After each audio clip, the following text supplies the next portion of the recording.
He's worth over $1 billion as the founder of the second largest cryptocurrency on earth.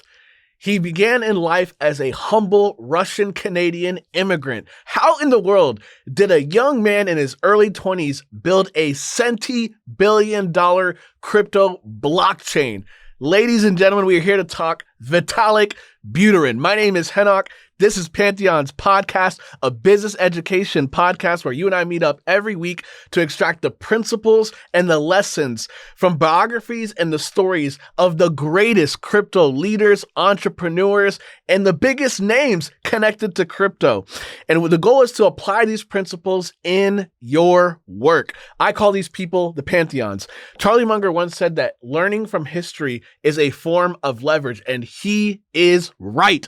When you study the stories, when you study the greats, the people that are at the top of the mountain, you yourself become great, which is why Pantheons is a study that we engage in every single week. I'm going to share the quotes and highlights that are interesting and valuable for your work. And my primary source material for this particular episode is a biography on Vitalik Buterin and the founding of Ethereum by Ryan Richardson. I've also went into several podcast interviews, scanning through manuscripts, dozens of different articles online. We've put in over 30 plus hours into the formation of this particular episode, and the hope is that you can extract the highest value per minute as you invest your time with Pantheon. So I'm excited to be here. Thank you for making the time. Thank you so much for subscribing. The feedback has been unbelievable. Thank you. You have been so positive, so encouraging, so life-giving, and it gives me the energy and the fuel that I need to keep this thing going. So let's dive into the story of Vitalik Buterin. Vitalik was born in Russia, and he was a nerdy goofball. Let me give you a quote that came from the biography that I thought was funny. He was born in 1994. He was infatuated with numbers, and Vitalik had a favorite toy as a small child. It was called Microsoft Excel. In an early photo, a pint-sized Vitalik can be seen standing on a chair, gleefully tapping figures into a spreadsheet. And as a teenager, he was eccentric. He wore mismatched Hello Kitty socks, and he ate lemons, including the yellow skin. My guy Vitalik, you're a goofy dude. You're kind of weird. But he was a boy genius. This guy was a wizard mathematically in school. They actually had to move him in the third grade up to different classes, gifted classes. Eventually, they had to move him to a completely different school. He was devouring books on complex algorithms and cryptography through middle school, through high school. This guy had a giga brain. Let me give you a quote from the biography.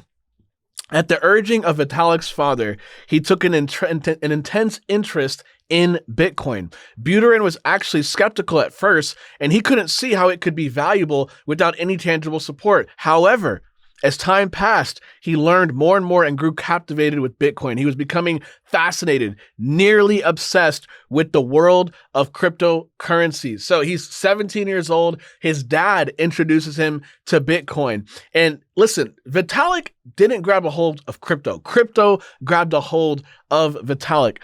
So much so that as a teenager, his first job was to work for an organization entitled Bitcoin Weekly, where he got paid $3.50 every time he published an article. Oh, and by the way, it was $3.50 worth of Bitcoin, which at the time represented 5 different Bitcoins.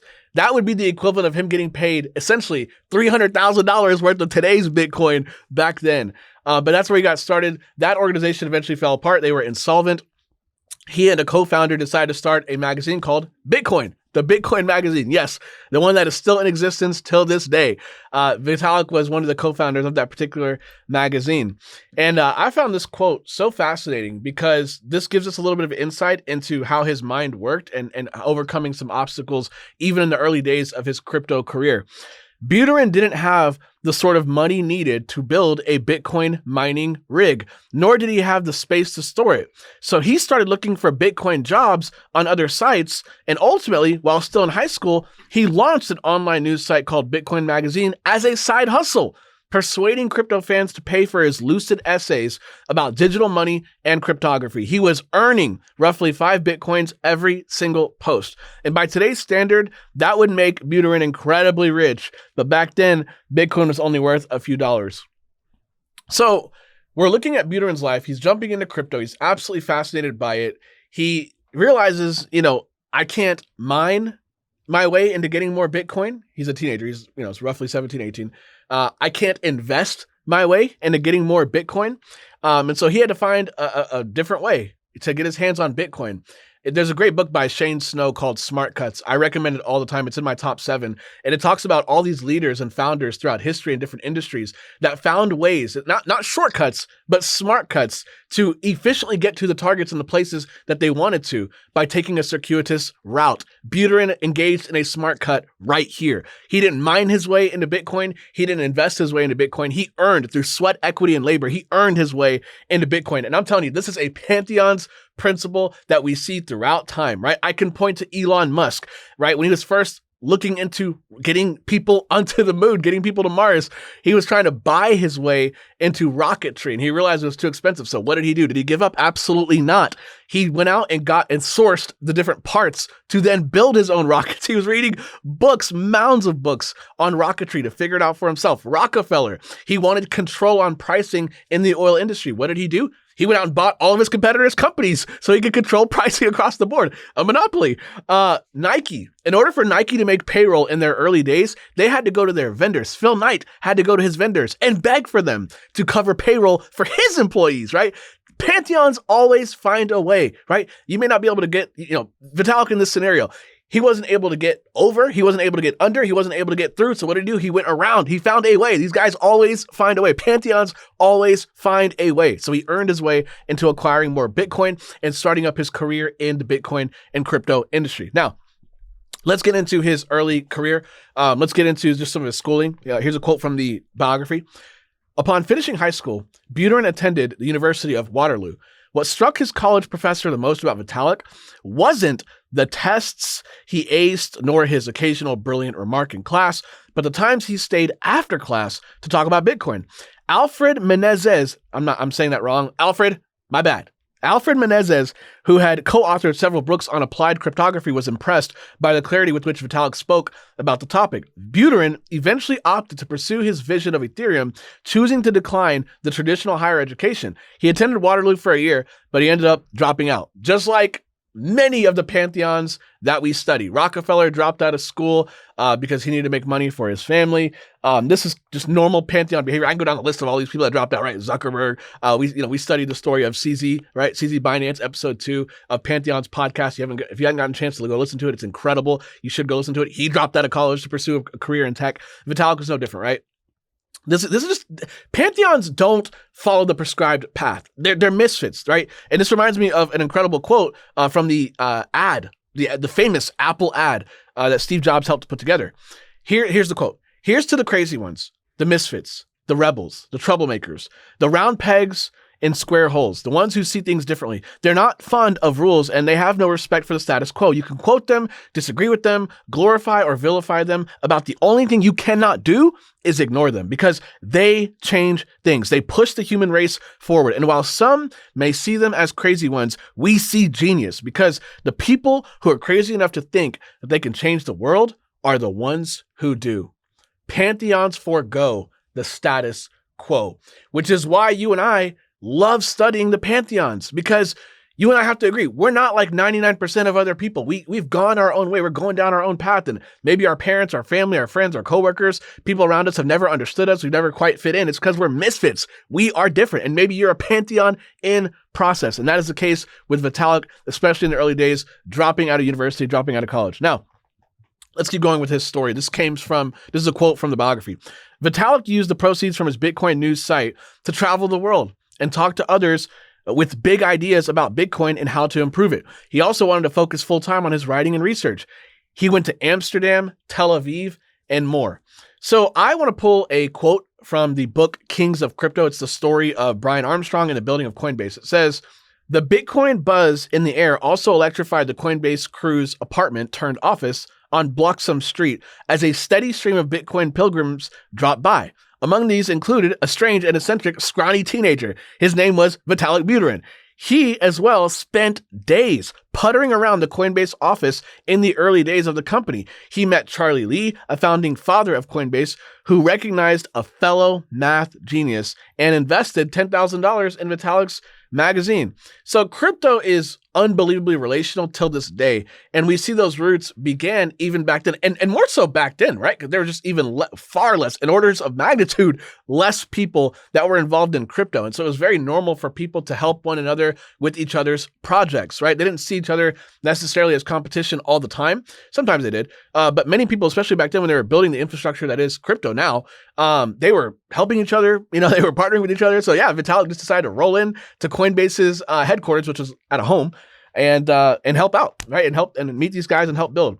So there's a great maxim that I heard from David Senra, the founder of Founders podcast. I believe is the greatest podcast on earth. You should absolutely go listen to that podcast. I love Senra. If you listen to that podcast, you'll see that he's influenced so much of what I do here. But he says this, he says, relationships run the world. So if Warren Buffett didn't meet Charlie Munger, we would never have Berkshire Hathaway. If Bill Gates never met Steve Ballmer, we would never have Microsoft. If Rockefeller didn't meet Henry Flagler, we wouldn't have Standard Oil, what was effectively, in today's dollars, the first $1 trillion company in America. If Steve Jobs didn't meet Wozniak, we wouldn't have Apple.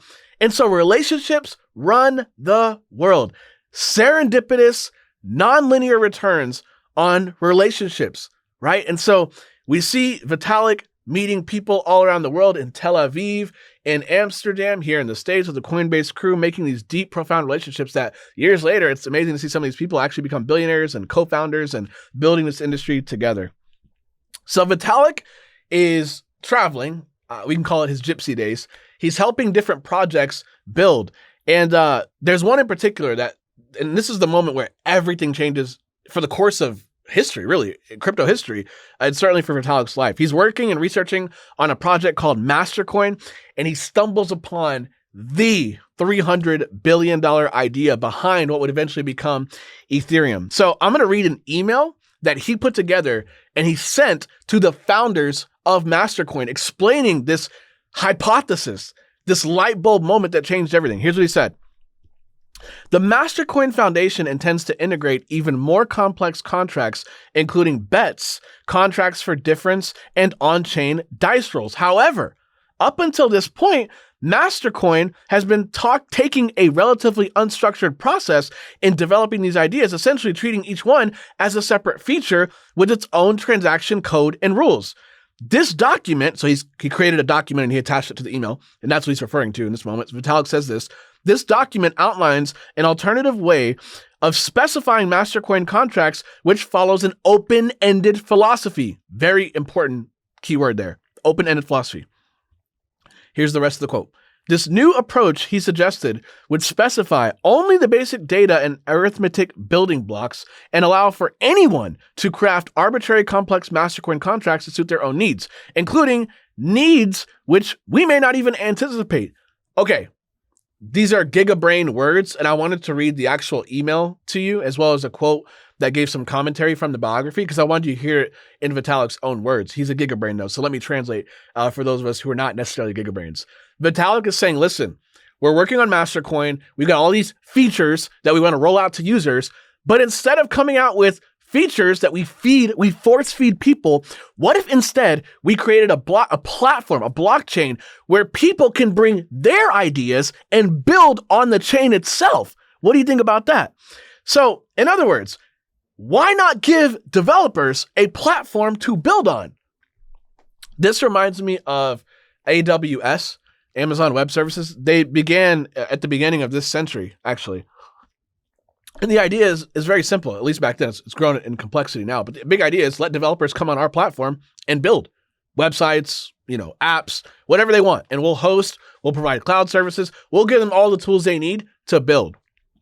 Think like Apple Music. Apple did the same thing, right? Look at Apple Music. Apple Music is not necessarily, pushing out their own in-house music content exclusively, right? They created a stage and a platform where other artists can create music and disseminate it through Apple Music. Same with the App Store. They didn't create every single app in the App Store. They just created a platform by which developers can build and launch their apps. So Vitalik is saying, hey, why don't we create a platform for people to build on a blockchain? So look at Mastercoin's response to Vitalik's revolutionary idea. And this was revolutionary back then, by the way. Here's what they said. The two founders said this. Whoa, I knew there was a good reason we hired you, Ron wrote. It seems this would be a lot more complicated to implement, though. This is quite major. This is the other co-founder. His name is JR. He says this. This is really interesting, JR replied a few hours later. But I shied away from scripting when I wrote this spec. Have you given any thought to how this could be potentially abused? And here's what the biography says in regard, its commentary on what these guys just said. Vitalik was surprised by their comments. Why couldn't they get that? Why couldn't they get that what he was saying is so much better? Vitalik thought. So Vitalik suggests this great idea to another project called Colored Coins, and they also shut him down. So here's a quote from the biography about this moment. He got shut down multiple times by founders that he looks up to, and he's working he's a young guy. He's either 19 or 20s, right around there. On one of Vitalik's walks from eToro back to Tel Aviv, he became convinced he did not need Colored Coins, Mastercoin, or anyone else to do what he wanted. He said this, screw it, I'll do it myself. Bang! Yo, that's a G moment. Okay, that right there is a G moment. Vitalik begins Ethereum. This is the birth of Ethereum. All right, let's move on to the end of 2013 now. Vitalik published a white paper, the white paper of all white papers, right? There's Satoshi with Bitcoin, then there's Ethereum's white paper. He published a white paper outlining his concept. Let me read a small sliver of the white paper. The Ethereum protocol's design philosophy is in many ways the opposite from that taken by many other cryptocurrencies today. He wrote in the closing paragraph, Ethereum wasn't just another Bitcoin project. It was the most ambitious cryptocurrency project since Bitcoin. So he creates the white paper. He constructs an email, sends the white paper along with some, thoughts in the email to some friends. And the unexpected happens. It begins to go viral. Could you imagine an email going viral? That's kind of how things were disseminated back in the day, right? Some of you weren't around for that. But it was a beautiful moment. And the email begins to go viral. And people begin to share with one another this revolutionary founding idea that people can build apps on a blockchain. It was just it was a mesmerizing idea that no one had ever thought of prior to when it came to the crypto industry. And at this time, he was thinking of coding this project, what would become Ethereum. He was thinking about coding it on another blockchain, but he actually decided to build his own blockchain instead. Here's a quote. Vitalik's vision was much too big to be constrained by any other chain. He was thinking about creating a base layer for everything. Nobody would be able to stop them or their applications, like an infinite machine. So Vitalik assembles the vendors for this project. I mean, he literally had 7 co-founders for Ethereum, which, any VC, anybody who's trying to make money, anyone who's building, for growth or maybe the IPO one day would say, no, way too many chefs in the kitchen. Here's a quote from the biography. Treating their organization like a legitimate company, Vitalik and the team immediately focused on PR, and they knew that they needed to spread their message and teach the world about Ethereum. It was such a radical, revolutionary concept to have people build apps on chain that they needed to rewire and program humanity, with this concept. This reminds me of James Dyson. He had to teach, he's the billionaire, the Deca billionaire founder of Dyson vacuums. So back in the day, when I don't know if you're around, back in the day, I wasn't around for this, but I've studied, I've learned, I've heard, I've seen some photos of people vacuuming, and you had to have a bag to collect, the trash that you're accumulating. And Dyson's, and it was a separate part that they would sell to make additional money. And Dyson's revolutionary idea was, why do we have a separate part, for the vacuum? Why don't we put it all together into one machine? So he had to re-educate his market, right? He had to re-educate the entire planet on how to vacuum. It was such a revolutionary idea. Here's a quote from him. If you help educate potential customers, they are more likely to buy your product. So he went on this crazy multi-decade education, project, direct to consumer, instead of going through retailers who didn't even want. And by the way, the retailers back then, his partners, his vendors, they did not, and especially his competitors, they did not want to re-educate customers. They did not like this revolutionary idea of bags being connected to the device, because they were making so much money on the vacuum, the device, plus the bags that were sold separately. So he had to go direct to consumer and change everyone's perspective and thinking. That's exactly what Vitalik was doing here as well. There's a great Thomas Edison quote as well. When electricity was, first popping off, which it sounds so crazy, right, to you and I today, but there was a time where electricity was radical, revolutionary new tech.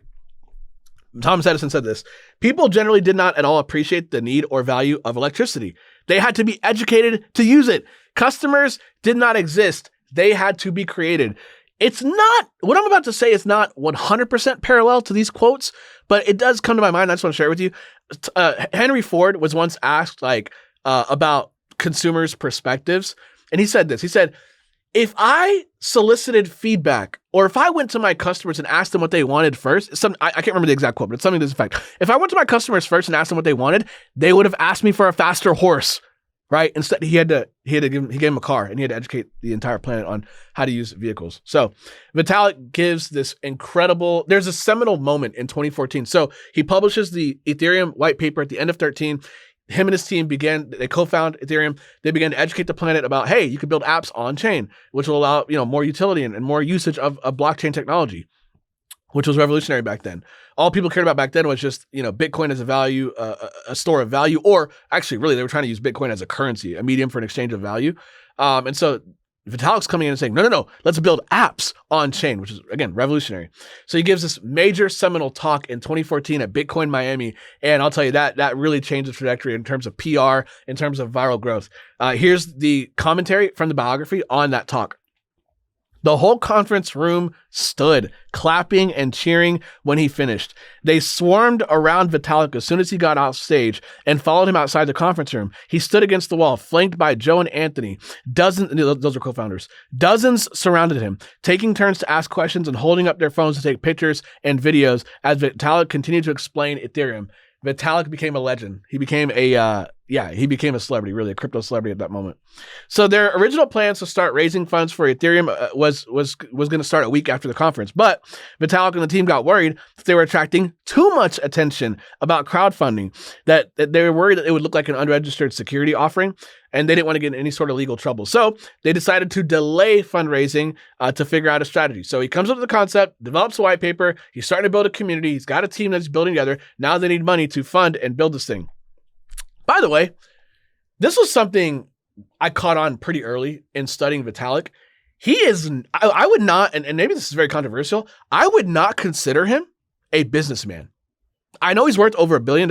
I know that he founded the second largest cryptocurrency and blockchain on earth. I know that he is a massive, massive value add to crypto and crypto history, and the infrastructure that he has laid that many of us get to run on has changed history, but I would not call him the greatest business guy. And the reason why is it's not like he started a corporation. I mean, just the fact that he had 7 other co-founders, that's not business savvy, right? The nonprofit that he starts, he doesn't seem to optimize Ethereum for maximum profit. You'll see that in a lot of the actions that he takes.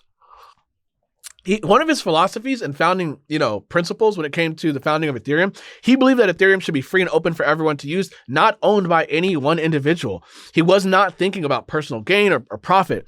He was in it for the mission of the freedom of data, money, and decentralization. So this reminds me of a Jeff Bezos quote. He says, missionaries make better products. And he's right. So, okay, and you can look at the pantheons of the past and identify this. Jeff Bezos, he got rich decades ago, very wealthy, but he kept building, kept pushing, kept working long hours, building Amazon, building, Blue Origin. Why? Because he's not just a guy looking to make money. He's a missionary. Bill Gates got wealthy long time ago, right? But he kept building and continues to build Microsoft. Why? Because he's a missionary. Warren Buffett got wealthy with Berkshire Hathaway, still puts in the hours, still building the company. Why? He loves the game. He's a missionary of investing. Mark Zuckerberg, right? Wealthy, long time ago, didn't quit, still building Meta, right? What was once formerly known as Facebook. Why? Because he's a missionary. He believes that the world should be connected, all of us, all 8 billion people. So missionaries make incredible products, and Vitalik is 100% a missionary of this idea of decentralized app development on his blockchain Ethereum. So eventually, Vitalik and the team collectively moved to Switzerland due to their tax financial laws and the receptivity to tech and crypto at that time. It was a great place to start crowdfunding from. And eventually they met a guy named Herbert to be their political champion in Switzerland. And they began ongoing discussions with some guys from that law firm. And keep in mind, these lawyers have no idea about crypto. And they're trying to, and Vitalik and his team are trying to create legal documents and organizational structures so that they can be protected from any sort of, criticism, attacks, or legal trouble as they raise funds for the founding of Ethereum. So Vitalik and the team, they spend all the extra time educating these lawyers. I mean, they spend a lot of hours sitting down with these guys to help educate them on blockchain and crypto so they can help them when it comes to protecting this organization. Here's the quote. It was a brutal 3-month period of complicated legal discussions of what Ethereum is and how fundraising using a digital coin tied to a network of computers should be treated, legally and from a tax perspective. About halfway through the process, Charles, one of the co-founders of Ethereum, woke up in a cold sweat in the middle of the night. It dawned on him that they had spent dozens and dozens of hours with a senior partner at a law firm. And he said this, "How much are the billable hours going to be?" he thought. The lawyer said the research part of the process would be on him. Every bit counted. They were living off their savings and hadn't found a more permanent place to stay. One day they learned just how precarious their living situation was. The owner of the apartment they were subletting told them they only had a few hours to get out because of some family event that had just come up. The dozen or so Ethereans gathered their stuff and were left to wander the barren streets of Switzerland in the middle of the winter. So their living situation doesn't get better. They're officing and living in the same place, by the way. Here's another quote. They turned to Herbert Sturkey. I'm not saying that right. My bad, Herbert. The token Swiss they had hired for help. He didn't hesitate to invite them over to his place about 9 miles away. Their relief was cut short, however, when Herbert opened the door to a tiny one-bedroom apartment where all of them could barely fit, even when standing up. Someone took the couch, and the other 10 or so team members slept literally shoulder to shoulder on the floor.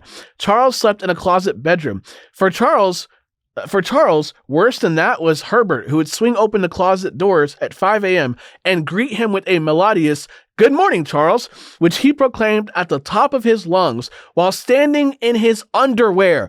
They had to catch the train to Zug for more meetings with lawyers and regulators, the very middlemen and bureaucrats Ethereum wanted someday to somehow make obsolete.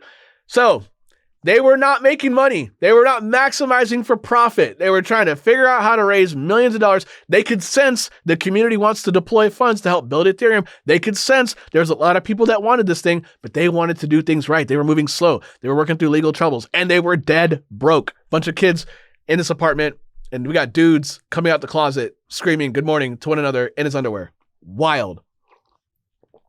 Thankfully, they eventually moved to an area with a decent place. Here's a quote on their work culture and work ethic that you could take for your business and your office. This ragtag group of programmers and designers from all corners of the earth had just met, yet they were all working together, eating together, and sleeping next to each other. They hardly knew anyone else in the small town, so anything they did after work, they also did together. The very concept of after work didn't really apply. There were no fixed hours. Ethereum was their life. It was their family too. Gavin got to work right away. He coded all through December and into Christmas Eve. The first commit or change to the Ethereum source code was done by Gavin on December 24th. He wouldn't leave his small room for days, ordering 2 pizzas at a time, just so he wouldn't have to get up as often. He'd pick up the pizzas at the door and then keep coding late into the night, get some rest, and start again in the next morning. That is Pantheon behavior. Elon Musk was sleeping on the floor of Tesla manufacturing.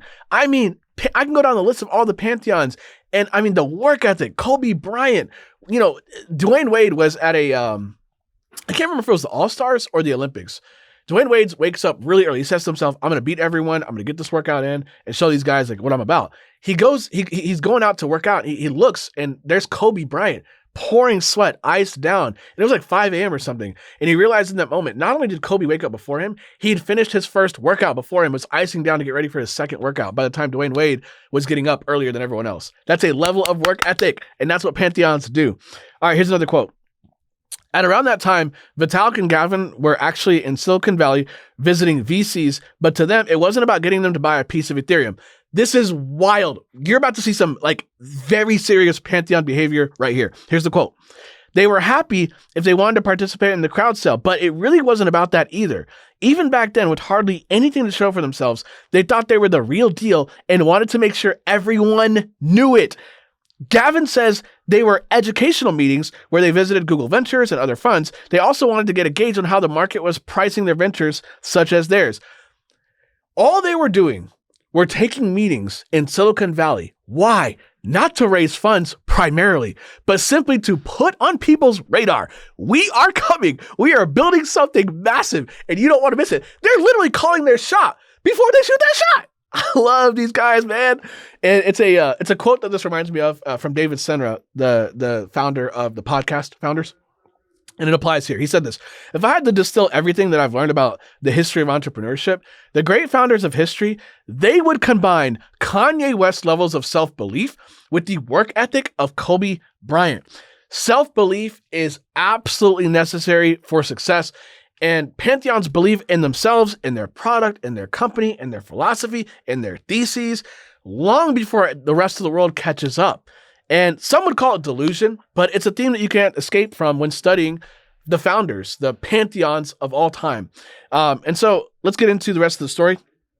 They got their Swiss legal work completely figured out now. And now they had to go to the US market and get that legality figured out. Here's a quote. Back in New York, Stephen, Charles, Vitalik, and other Ethereum founders sat at a bar where they got the long-awaited email from the offices of prior cashmen. At last, their law firm's opinion letter had arrived. Finally, the months of work had paid off. The approving opinion letter meant a big, serious law firm believed they would not break securities laws if they proceeded with their ICO. So again, they're trying to figure out how are we going to raise millions of dollars for Ethereum without breaking the laws, because this is not a security. We want to make sure we do things right. And that's why they consulted these law firms outside the US and in the US right here. And by the way, ICO stands for initial coin offering. It's like the crypto version of an IPO. We covered that in episode 2 of the Pantheons podcast. You can go listen to it there. The letter gave them enough protection, or at least perceived protection, to raise the money that would allow them to build the project they were dreaming of. So what's interesting is Vitalik is at a little bit of an inflection point at this point. He loves the idea of launching Ethereum, but he's not 100% sure if he wants to launch his own blockchain. They still haven't figured out things in terms of legality. And he was thinking about actually going back to get more education in college until Peter Thiel came in and gave him a $100,000 grant to launch Ethereum. So at this time, Vitalik is 20 years old. He's having to learn how to manage people, how to deal with people. Factions start rising in the founding team of Ethereum. Certain people, they began to become distrustful of certain other people and started coming up with crazy conspiracy theories. And I'm telling you, there's nothing like a crazy crypto conspiracy. So let me give you one. A conspiracy theory that someone on the original founding Ethereum team once believed. Someone believed that another person was an NSA agent who would turn Ethereum over into Goldman Sachs. And keep in mind, like, this is early crypto. And a lot of people in this space were super libertarian, almost anti-establishment. So calling somebody else an NSA agent that would turn Ethereum into Goldman Sachs puppet was like the equivalent of calling somebody like a Nazi spy. It didn't land well. We could say it that way. So the entire thing blows up. And I mean it. Like, there's a divergence of different founders. And Vitalik ends up having to cut out Amir and Charles from the founding team of Ethereum. Otherwise, their entire operation would have dissolved into complete mistrust, competition, and division. And so we see a story in human nature, right? Humans get paranoid about those in power, opposing different beliefs, humans fighting over one another for power and dominance, and it's destroyed many relationships. And of course, Ethereum has its bruises with the founding team beginning to split up. So let's get back to the story. The ICO started on July 22nd at midnight in Switzerland. It had been a long, hard wait since December and January, when most of them started working for the project. Everyone was worn out, and most were broke. Vitalik wrote this in a blog post announcing the ICO. We have been promising that the ICO would arise in 2 weeks for 6 months now, and many team members have endured substantial hardships because of the expectations that we set regarding when we would be able to provide funding. We certainly miscalculated the sheer difficulty of navigating the relevant legal processes in the United States and Switzerland, as well as the surprisingly intricate technical issues surrounding setting up a secure sale website and a cold wallet system. But at last, Ethereum launches. Their ICO launches, I should say, and they raised over $18 million. Also, and this is very critical, it goes back to my point of like, Vitalik is he's not maximizing for profit. They launched a nonprofit foundation to manage the funds and keep the Ethereum code open source to the public for everyone to use. Now, at this time, the value of Bitcoin begins to plummet, and they're having to cut losses, and they decided to go remote to cut overhead. Here's a quote. They started the process of winding down and reducing all legal entities under the Ethereum Foundation. These units have popped up wherever there were developers, creating more expensive and confusing paperwork. It caused immense bureaucracy, and bureaucracy was a massive hurdle to overcome in order for Ethereum to grow. So this is a Pantheons principle that we see throughout the stories of different Pantheons, and that is to cut bureaucracy. Here's a quote from Ingvar Kamprad. He's the founder of IKEA. He said, "There have to be rules to enable a lot of people to function together in a company, but the more complicated the rules are, the harder they are to comply with. Complicated rules paralyze. Historical baggage, fear, and unwillingness to take responsibility are the breeding ground for bureaucracy. Indecisiveness generates more statistics, more studies, more committees, more bureaucracy. Bureaucracy complicates and paralyzes. Planning is often synonymous with bureaucracy. Planning is, of course, needed, but do not forget that exaggerated planning is the most common cause of corporate death." That reminds me of a quote from episode 2 of Pantheons when we covered CZ Binance. He said, "I don't do plans. Entrepreneurs don't plan. We just execute." All right, so let's move on to the story. So less than a year after they launched Ethereum, they created a DAO, DAO, Decentralized Autonomous Organization. All that simply means is the token holders get to own and lead and make final decisions on major changes to the crypto project, whereas projects that are not led by DAOs are led by a small number of individuals, the developers of said project. So the Ethereum DAO was controlled and led by the people, and they voted as well. Now, this was the darkest moment in the founding of Ethereum. It's when they got hacked for $55 million. So when Ethereum launched its DAO in mid-2016, it grew like crazy. It raised over $150 million worth of Ether coins in the DAO's fund. But this created the greatest crisis as well. Here's the quote. "There were multiple people who stated fears about the DAO's code being vulnerable to hacking. There were some computer scientists who said that there was a bug in the code that left it wide open for an intruder. And sure enough, the code was faulty, and a group of programmers got to work at fixing it. But they didn't move fast enough.